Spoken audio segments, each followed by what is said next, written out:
자, 여러분들 앞으로 경매 투자 나중에 공부를 다 하고 나서 하신다고 하시면은 권리 분석하면서 아니면 뭐 소송을 하면서 가압류, 압류, 그리고 가처분 이런 것들 많이 보시게 되실 거예요.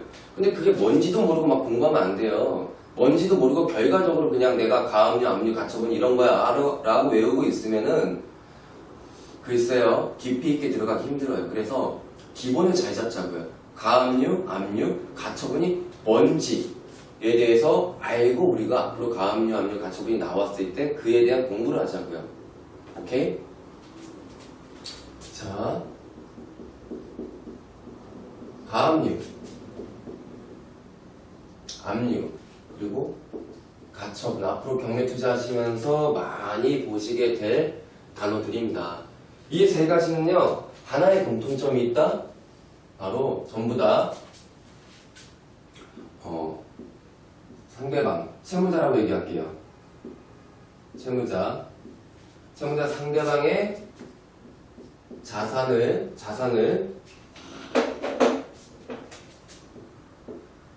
아이고 비용이 2개 들어갔네. 묶어버릴 수 있는 권리예요.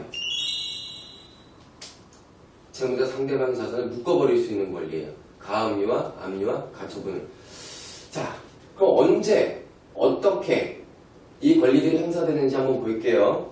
결론부터 말씀드리면요, 가압류는요 금전채권이 있다는 거고요, 압류는요 마찬가지로 금전채권이 있다는 거고요, 가처분은 비금전채권일 때 권리 행사할 수 있는 거다.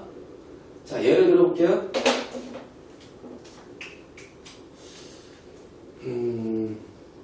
갑과 을이 금전소비대차 계약을 했어요. 금전소비대차 계약 1강에서 배웠죠. 1강에서 금전소비대차, 돈을 빌려주고 쓰라고, 돈을 쓰라고 빌려주는 계약이에요. 자, 그러면서 3월 3일까지 갚아라. 갑이 을한테 빌려준 거예요. 얼마를? 1억이라고 예를 들어볼게요. 1억. 그리고 3월 3일이 변제기예요. 돈을 갚아라. 근데 3월 3일이 되었음에도 불구하고 을이 돈을 안 갚는다? 말로 안 되죠? 그럼 어떻게 해야 돼요? 갑에게는 채권이 있죠? 예? 돈 갚으라고 말할 수 있는 채권이 있잖아요. 그리고 을은요, 채무가 있죠? 특정 상대방인 갑한테 돈을 갚아야 될 의무가 있어요. 그래서 이 사람은 채무가 있는 거예요, 지금. 여기까지 이해되셨죠? 어렵지 않죠? 우리 채권 채무 다 배웠어요. 자, 여기서 채권이랑 권리 행사를 하기 위해서 누구를 찾아가요? 국가를 찾아간단 말이에요. 권리 행사는 내가 갖고 막 멱살 잡고 하는 게 아니에요. 그거는 폭력이죠, 그냥. 국가를 찾아가 권리 행사를 해야 된단 말이에요. 그러면은 국가를 찾아가갖고 이제 이야기를 하는 거예요. 내가 을한테 돈을 빌려줬고 3월 3일날 을이 나한테 1억을 갚기로 했는데 안 줘가지고 제 돈을 받아야 되는데 도와주십시오. 국가의 강제력을 동원받는 절차죠. 이걸 보고 우리는 소송이라고 이야기한다고 그랬어요. 그렇죠? 그러면은 여기서 국가는 어떻게 하겠어요? 그래? 네가 진정으로 돈을 빌려줬는지, 을이 진정으로 3월 3일이 되었음에도 돈을 안 받았는지, 진정한 계약이 있는지 확인을 하고 확인 판결을 내준단 말이에요. 확인 판결을 해준단 말이에요. 자, 이 과정에서 갑이 이렇게 권리 행사를 한 이유는요, 을이 재산이 있었어요. 그러니까 안 갚으니까 내 채권을 국가로부터 확인받고 소송을 통해서 확인 판결이 나오면은 이걸 확인 판결이 나왔을 때 이 확인 판결을 집행 권한을 해서 이때 압류할 수 있어요. 확인 판결을 집행 권한을 해서 압류할 수 있어요. 뭐에? 을의 이 자산에 압류하면요, 압류한 다음에 이 부동산에 경매 진행시켜서 낙찰이 되면은 낙찰 대금에서 내가 받아야 될 1억을 배당받아올 수가 있잖아요. 무슨 말인지 이해가 되시죠? 이게 바로 압류예요. 근데 여기서 압류를 할 수 있었던 이유는 말이죠, 금전채권이기 때문에 그래요. 금전소비대차, 돈을 쓰라고 빌려주는 계약, 돈에 대한 채권이잖아요. 돈을 을로부터 다시 받을 수 있는 권리가 있는 거잖아요. 그러니까 금전 채권이란 말이에요. 그래서 압류가 나오는 거예요. 이해가 되셨죠? 그러면 이제 여기서 가압류는 뭐예요? 궁금하실 수도 있어요. 궁금하셔야죠. 자, 보세요.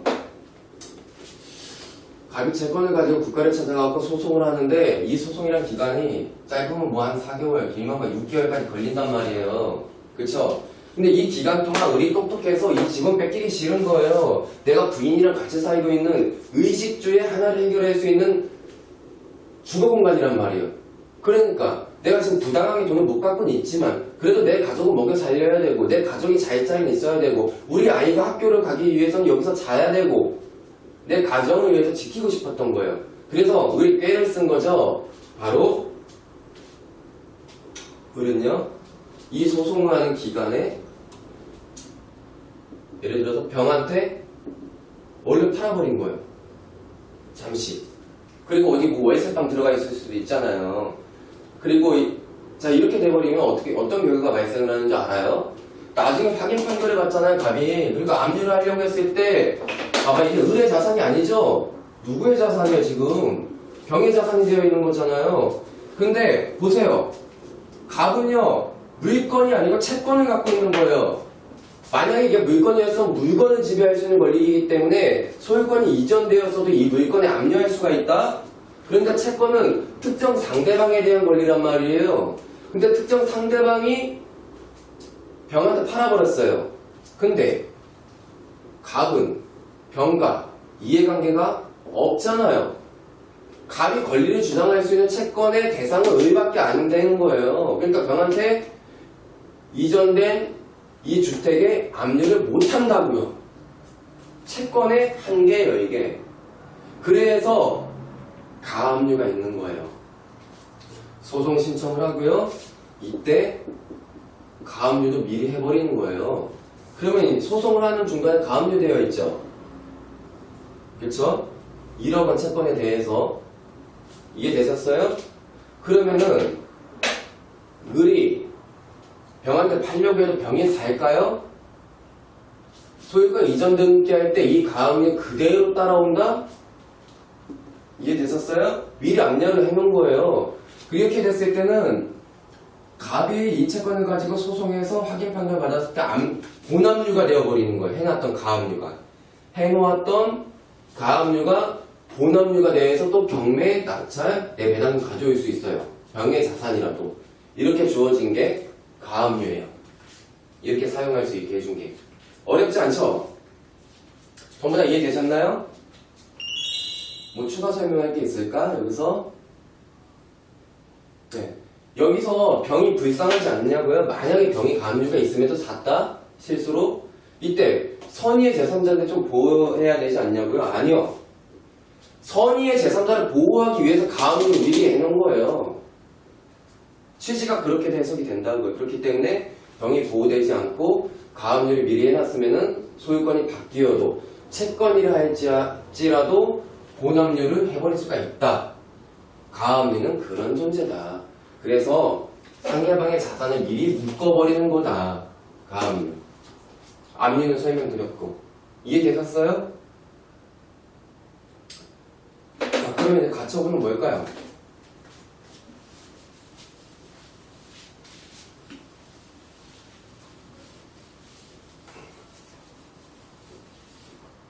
자, 가처분 들어갈게요. 가처분은 제가 뭐라고 했어요? 비금전 채권일 때만 가처분한다고 그랬죠. 예를 들어볼까요? 갑과 을이 부부예요. 그리고 갑소유로 아파트가 있어요. 아파트가. 자, 이렇게 잘 살고 있는데 결혼한 3년차 정도 되니까 3년차도 짧다. 한 10년 정도 되니까 갑이요. 갑은 신랑이고요. 을은 신부예요. 부인이에요. 갑은 남편이고 남편이 한 10년 정도 살다 보니까 더 이상 내가 부인이 이성으로 느껴지지 않는 거예요. 그러니까 애기 엄마로만 보이는 거예요. 그러니까 성적 매력이 느껴지지 않아요. 그러다 보니까 이성이 만나고 싶어진 거예요. 재수. 그럴 수 있죠, 심리는. 욕구는, 욕망은. 그래서 그걸 못 참고 갑이 바람을 피웠어요. 자, 지금 간통죄가 뭐 없어진다 이야기하는데 간통죄가 현재 이제 유지되고 있는 상태에서 전제를 들면은 무슨 죄예요? 바람 폈으면 간통죄죠. 간통죄 맞나요? 자, 그래가지고 결국에 간통을 한 남편에 대한 배신감에 을은 용서가 되지가 않는 거예요. 부인은. 그래가지고 이혼 소송을 하는 거예요. 이혼 소송을. 오케이?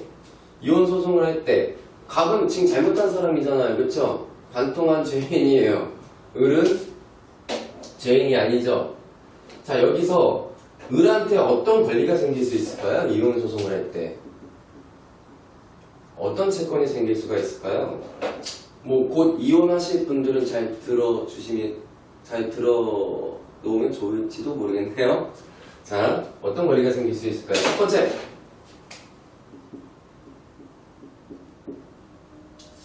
재산 분할 청구권. 그렇죠? 이런 권리가 생길 수가 있겠죠? 맞나요? 두 번째, 위자료 청구권. 정신적 이 중격 손해에 대해서 배상하라 위자료. 세 번째, 아이가 있다면은 그쵸? 양육비 청구권. 대표적으로 이 세 가지 권리가 생길 수가 있을 거예요. 그래서 소송을 하는 중에 아까처럼 소송을 하는 중에 남편이 내 아파트 뺏기기 싫다 그래가지고요 머리를 써가지고 예를 들어서 병한테 양도했어요. 그러면 나중에 이 양도를 하고 나서 소유권이 바뀌었죠. 병한테. 이러고 나서 그 다음에 이거에 대해 이제 판결이 나온 거예요. 자, 이때 보자고요. 이거부터 구분할게요. 양육비 청구권, 금전채권이죠. 그럼 압류를 해야 되는데 압류를 못 하잖아요. 맞나요? 왜 못해요? 압류 왜 못하죠? 채권은 특정 상대방에 대한 권리인데 특정 상대방이 바뀌었잖아요. 자산이 다른 사람한테 넘어갔잖아요. 이 자산이 이 사람한테. 그러니까 이제는 갑한테 이 특정 상대방한테 자산이 없는 거라고요. 그러니까 이 사람이 자산이 없으니까 압류할 게 없지. 그렇죠? 그러니까 미리 아까 배운 대로 가압류는 금전채권이니까 이건 금전채권. 양육비 청구권은 금전채권이니까 미리 소송 중에 가압류를 해놓을 수가 있겠죠. 맞나요? 아까 배웠던 거니까 이해하셔야 돼요. 두 번째 위자료 뭐예요? 비금전채권이에요? 금전채권이에요? 금전채권이에요. 돈 얘기잖아요. 위자료. 그렇죠? 이것도 미리 보존하기 위해서 가압류. 상대방의 자산을 묶어버린 거예요. 남한테 팔지 못하게.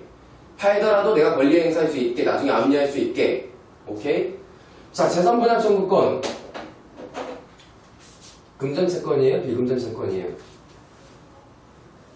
이건 금전채권이 아니에요. 재산을 분할하자는 그냥 청구. 분할하자는 권리예요. 그러니까 비금전채권이에요. 이거는. 이때 비금전채권일 때는 똑같은 논리에서 가압류가 아니고 가처분이라고 부릅니다. 가처분을 하는 거예요. 그래서 다른 거는요. 보세요. 가압류, 압류 전부 다 금전채권이 있다는 거고요. 비금전채권일 때는 가처분을 한다. 이렇게 알아두시라고요. 오케이? 이 세 가지 비금전채권이든 금전채권이든 가압류든 압류든 가처분이든 이 세 가지를 통틀어서 묶어서 하나의 공통점은 채무자 상대방의 자산을 미리 묶어놓는 데 있다. 이런 결과로 정리를 하시면 돼요. 어렵지 않으시죠? 오케이, 좋습니다.